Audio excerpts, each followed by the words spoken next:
네, 오늘 말씀의 제목은 계명을 지키면입니다. 요한복음 15장은 예수님의 잘 알려진 비유가 들어있는 장이에요. 바로 포도나무 비유이지요.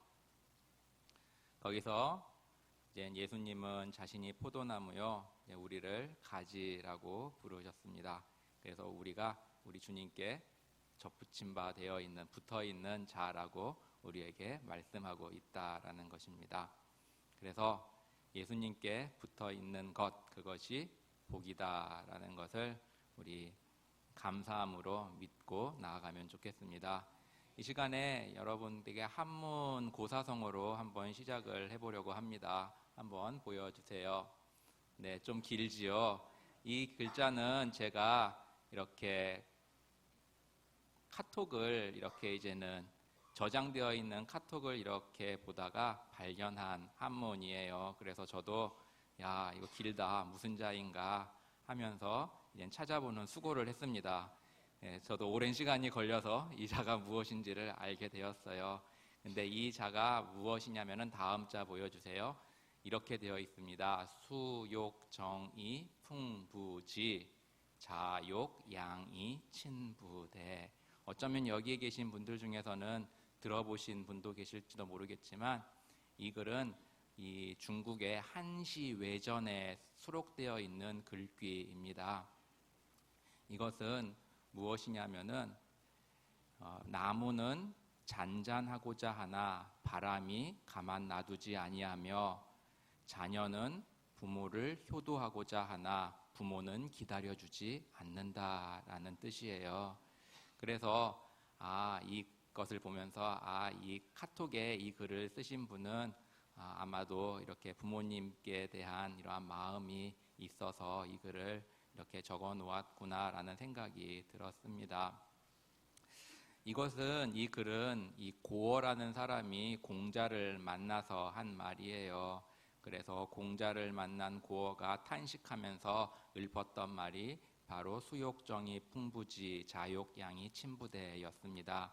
이것은 자기가 이렇게 공부를 위해서 멀리 떠나서 이제는 공부를 마치고 돌아왔는데 부모님은 이미 세상을 떠난 뒤여서 부모에게 대한 효도를 하지 못한 그 마음에 한탄하며 이렇게 읊었던 이 귀가 바로 이 구절이었습니다.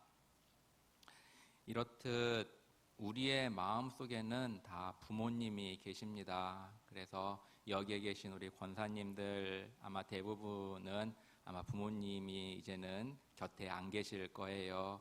그럴 때 이제 부모님을 생각하면은 마음이 뭉클해지는 것은 자녀로서 어쩔 수 없는 일인가 봅니다. 저는 여기 올라오기 전에 이렇게 행복 아카데미 이제는 이 수업을 하면서 공교롭게도 오늘도 부모님에 대한 얘기가 이렇게 서로 대화 가운데 있게 되었는데요.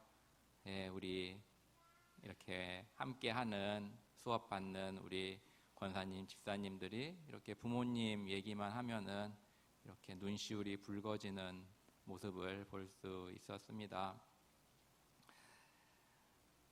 우리가 살아가면서 후회되는 일들이 많이 있습니다. 그런데 그 중에 하나인 이 부모 공경을 우리가 생각해 볼진데 부모가 기다려주지 효도하고 싶은데 자녀가 효도하고 싶은데 부모가 기다려주지 않는다라는 이 말에서 우리가 좀 더 한 걸음 더 나아가서 좀 적극적으로 생각을 하면 좋겠습니다. 바로 있을 때 부모님께 잘하자입니다. 그래서 또 다른 카톡에 올린 글에는 이런 글이 있어요. 뭐냐면 소중한 사람이라면 있을 때 잘해요 라는 것입니다. 그렇습니다. 우리 주위에는 참으로 소중한 사람들이 있습니다. 가족을 비롯해서 많은 소중한 사람들이 있죠. 그런데 다 때가 있다라는 것입니다. 그 때에 우리가 어떻게 하느냐가 중요하다라는 것이에요. 오늘 우리 읽은 이 본문을 통해서 이제는 계명을 지키면이라는 제목을 제가 이렇게 붙여보았는데요. 여기에는 우리가 정말 있을 때 하나님의 계명에 순종해 보자라는 그 의미를 여러분들에게 전하고 싶어서입니다.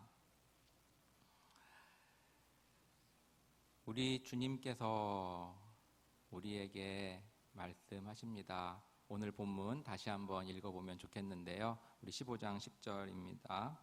내가 아버지의 계명을 지켜 그 사랑 안에 거하는 것 같이 너희도 내 계명을 지키며 내 사랑 안에 거하리라. 아멘. 여기서 우리 주님께서는 말씀하고 있습니다. 우리가 주님의 계명을 지키면 주님의 사랑 안에 거한다라고 말씀하고 있습니다. 그렇습니다. 우리가 주님의 사랑 안에 거하는 것은 바로 주님의 계명을 지키는 것이다라는 것입니다. 안타까운 것은 우리 사회에, 우리 교회의 이 저변에 깔려 있는 값싼 구원이에요. 바로 잘 아시죠? 누구든지 예수님 말 믿으면 구원을 받는다라는 것입니다.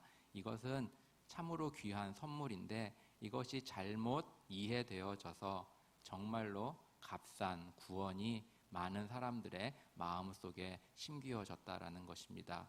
그리하여 행함 없는 믿음, 그냥 머리로만 이해되는 믿음이 많은 믿는 사람들의 마음에 이렇게 들어있다라는 것입니다. 그런데 이것은 참으로 위험한 것이 아닐 수 없어요. 그래서 에스겔서 18장 20절과 21절을 잠시 보도록 하겠습니다. 에스겔서 18장 20절 한번 같이 읽겠습니다.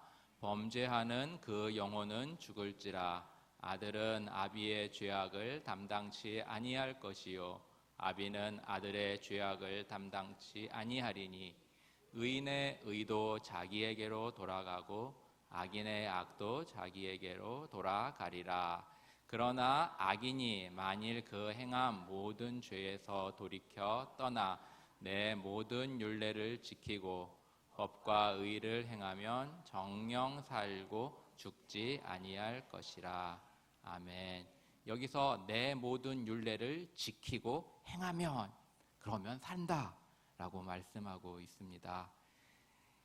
우리 주님께서도 그렇고 성경에서도 많은 부분에서 이 백성들에게, 이스라엘 백성들에게, 그리고 주님을 따르고자 하는 자들에게 믿음에서 그치는 것이 아니라 믿음과 수반된 행동과 그 순종을 항상 같이 말씀하고 있다는 것을 우리는 기억할 필요가 있습니다. 그래서 여기서도 그냥 믿으면 살리라가 아니라 내 계명과 율례를 지키면 살리라라고 말씀하고 있다라는 것이에요. 그래서 성경은 우리에게 말씀합니다. 믿음은, 살아있는 믿음, 구원에 이르는 믿음은 전인격적이다라는 것입니다. 전인격적이란 것은 무엇이냐면 지정의 모두가 다 수반된다라는 것이에요. 머리로, 지시력으로 알고 마음으로 또 그것이 느껴지고 그리고 손과 발로 행하여지는 그 믿음이 바로 구원에 이르는 참 믿음이다라고 한다라는 것입니다. 우리가 잘 알고 있는 한때 정말 많은 사람들에게 알려졌던 우리나라 영화 명랑이라는 영화가 있었습니다. 이 명랑이라는 이 영화의 주제는 바로 이순신 장군이었어요. 그래서 이 이순신 장군의 그 이렇게 외적을 이렇게 무찌르는 그러한 그 스토리를 담고 있는데요. 그런데 이 명랑에서 이 이순신 장군이 큰 이 해전을 앞두고 장군들을 불러 모아놓고 성경 구절을 말씀합니다. 놀랍죠? 바로 죽고자 하는 자는 살 것이요 살고자 하는 자는 죽을 것이다. 복음을 전했어요. 이순신 장군께서 뭐 이렇게 얘기를 했는데요. 이것도 다 무엇이냐면은 우리의 삶, 행함과 관련이 있다라는 것입니다. 자신을 희생하는 그것이 중요하다라는 것을 우리에게 말씀하고 있다라는 거예요.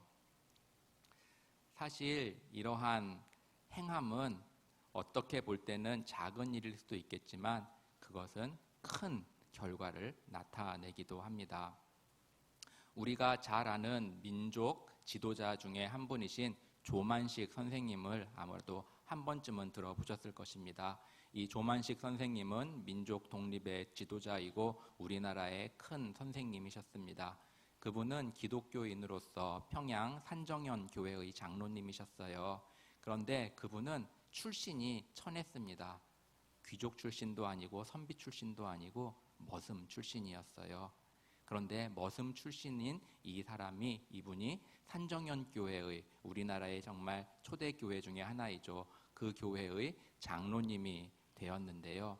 사실 이 조만식 선생님은 가난한 이 노비의 자손이었습니다. 그래서 돈도 없고 가난하기 때문에 이제는 어떤 집에 이제 부잣집이 되겠죠. 거기에 종으로 일을 하게 되었어요. 그런데 이제 그 집에 이제 종들의 하는 일이 있었는데 무엇이었냐면 바로 주인의 요강을 닦는 일이었습니다. 그래서 이렇게 하인들이 순서대로 순번을 매겨서 하루는 갑돌이, 두 번째는 만식이 이런 식으로 이렇게 돌아가면서 요강을 닦았어요. 그런데 이 조만식이라는 이 머슴이 이렇게 요강을 닦는 날에는 요강이 윤이 날 정도로 반짝반짝 거리게 요강을 닦았습니다. 그래서 주인이 이렇게 조만식이라는 머슴이 요강을 닦은 다음에는 이 요강이 이 온 요강 전체가 다 반짝반짝 윤이 나는 그러한 것을 보게 된 것이죠. 사실 여러분들도 이 놋 그릇을 써보면 아시겠지만 놋그릇 닦는 게 쉬운 일은 아닙니다. 그렇지만은 그것을 그렇게 반짝반짝하게 닦았다라는 것은 그만큼 정성을 들였다는 것이죠. 그런데 보니까는 이 조만식 이 하인의 순서는 이 만식이라는 하인이 몸이 아파 있을 때라도 그때만 되면은 이 요강이 반짝반짝 빛나는 것을 주인이 본 거예요. 그래서 주인이 이 조만식 이 아이를 불러놓고 이렇게 말했습니다. 만식아, 너의 그릇은 요강을 닦기에는 너무나도 큰 그릇이다. 내가 너를 학교에 보내주겠다. 라고 해서 주인의 도움으로 이제는 공부를 시작하게 된 것입니다. 그리하여 이제 평양의 숭전학교겠죠. 그 학교에 들어가게 되고 그리고 정주의 오산학교를 졸업하게 되어서 나중에는 이제는 이 자신의 모교인 이 오산학교의 학교장이 되게 됩니다. 그리고 또 민족의 스승으로서 지도자로서 큰 역할을 하게 된 것이죠.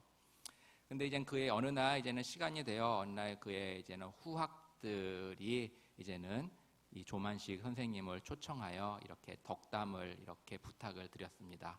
그때 조만식 선생님이 그 덕담을 부탁한 후학들에게 말하기를 요강을 잘 닦아라 라고 했다고 해요. 그래서 그 말을 들은 후학들이 이게 무슨 말씀이지? 하고 하면서 여쭤봤을 때 바로 자신의 옛 이야기를 들려준 것입니다. 작은 일에 충성했을 때 하나님께서는 나를 그 자리에 놔두지 않으시고 그렇게 나를 세워주셨다라는 말을 했다라는 거예요.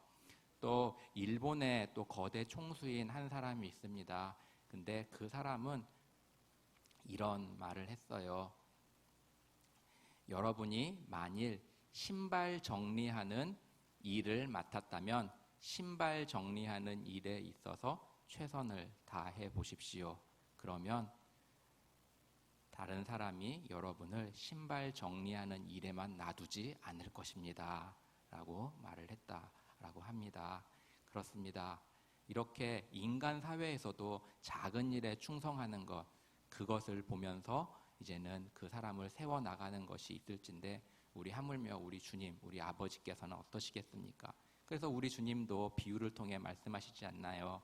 내가 작은 일에 충성하였으니 내게 큰 것을 맡기리라 라는 것입니다. 그렇습니다. 우리의 말씀의 순종도 이와 같다고 할 수 있습니다. 우리가 다른 사람이 보는 앞에서는 하나님의 말씀대로 아니면은 정말 선을 행하기 쉬울지 몰라요. 그렇지만 다른 사람이 보지 않는 데서 아무도 없는 데서 하나님의 말씀에 순종하기란 쉽지 않음을 알고 계실 것입니다. 하지만 살아계신 하나님께서 보고 계신다라는 것입니다. 우리가 어디에 있든지 그곳에서 말씀 생활, 기도 생활, 예배 생활, 봉사 생활, 그러한 작은 일들에 충성을 하면은 하나님께서는 그 하나님의 자녀를 그냥 그 자리에 놔두시진 않을 거예요. 분명히 하나님께서 그를 들어서 귀하게 사용하실 것임을 믿습니다. 많은 사람들이 이 행함 없는 구원에 대해서 잘못 생각하여 행함이 없는 이러한 삶을 살아가고자 할 때 예수님께서는 마태복음 25장에 양과 염소의 비유를 들려주셨습니다. 양과 염소의 편에 서 있는 사람들 모두 다 주님을 주여 주여라고 불렀던 사람들이었어요.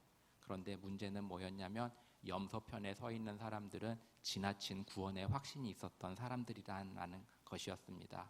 그렇습니다. 지나친 구원의 확신이 구원의 근거는 될 수 없다라는 것이에요. 바로 구원받은 사람들은 주여 저희가 언제 그렇게 했나요? 라고 반문했다라는 것을 기억할 필요가 있습니다. 그들은 그들의 삶 속에서 주님의 말씀대로 살고자 애썼던 사람이에요. 그들에게는 얼핏 보면 구원의 확신도 없어 보입니다. 하지만 결국 하나님께 칭찬받고 구원의 면류관을 받은 사람들은 바로 주님의 말씀에 순종하며 그들의 삶 속에서 그렇게 사랑을 베풀고 그리고 애썼던 충성된 자들이었음을 우리가 기억하면 좋겠습니다. 우리 일남, 이남 전도의 나들이를 이 문경세제라는 곳에 갔었어요. 거기서 이제 문경세제 그곳을 올라가면서 제 눈에 들어온 것이 있었으니 바로 한쪽 편에 줄지어 서 있는 비석들이었습니다.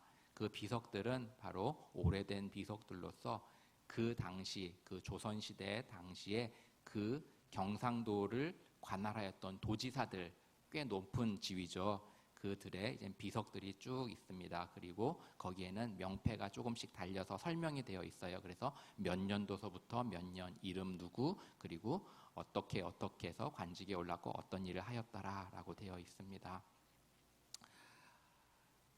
그 사람들은 정말 그 도지사라는 그 직분을 가지고 몇 년 이렇게 오랜 기간 동안 일을 했습니다.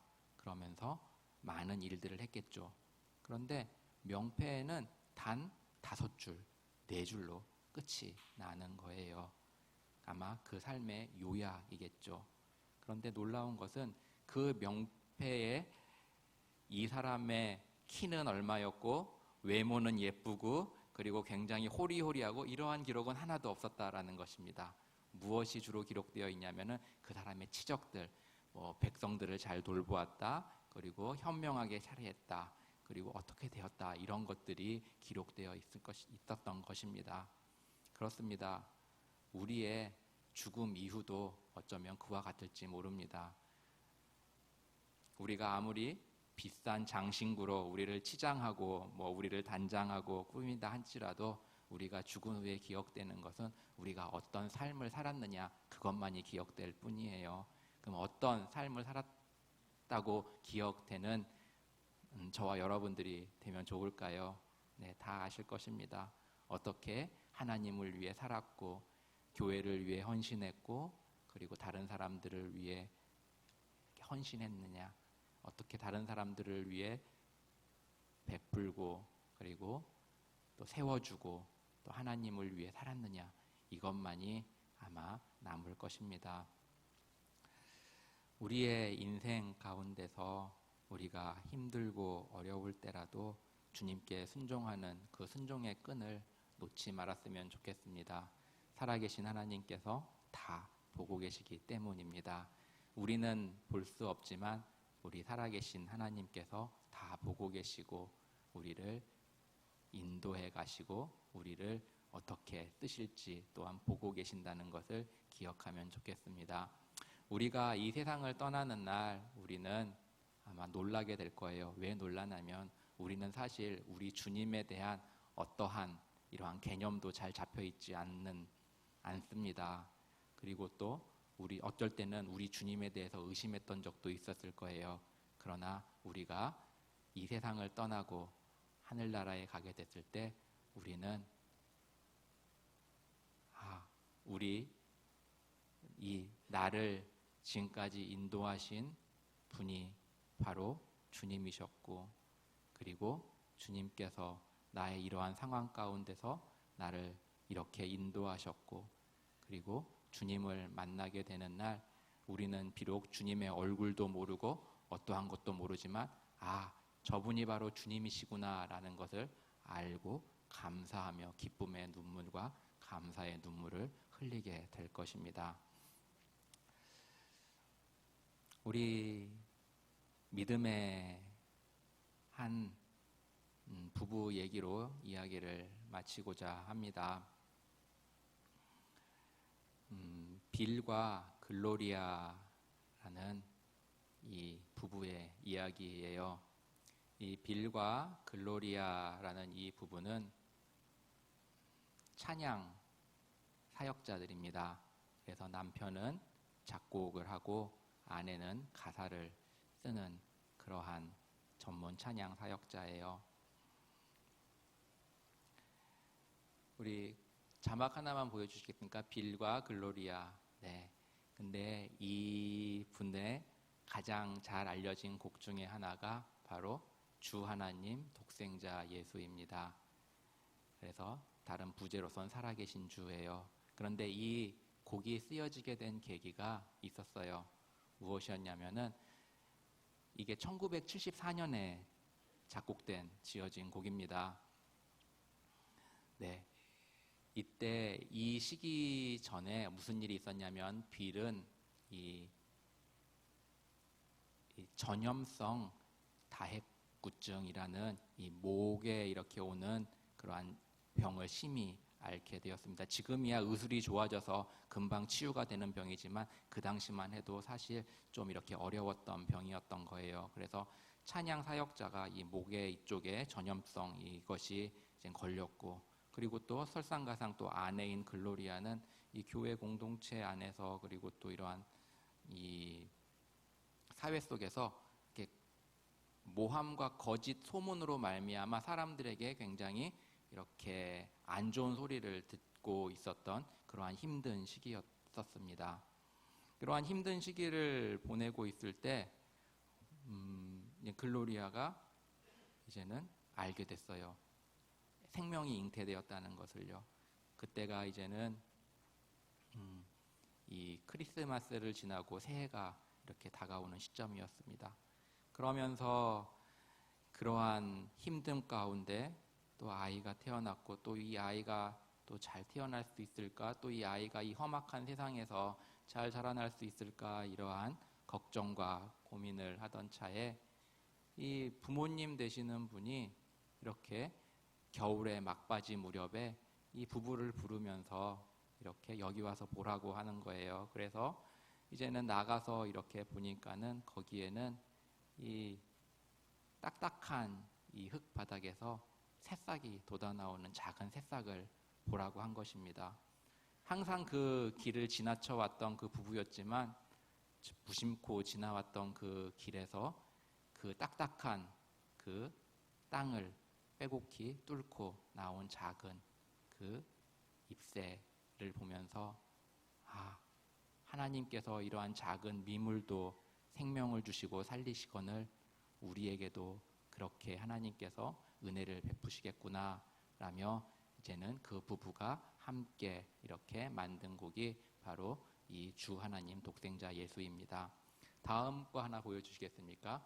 거기에 후렴구는 이렇습니다. 살아계신 주 나의 참된 소망 걱정 근심 전혀 없네.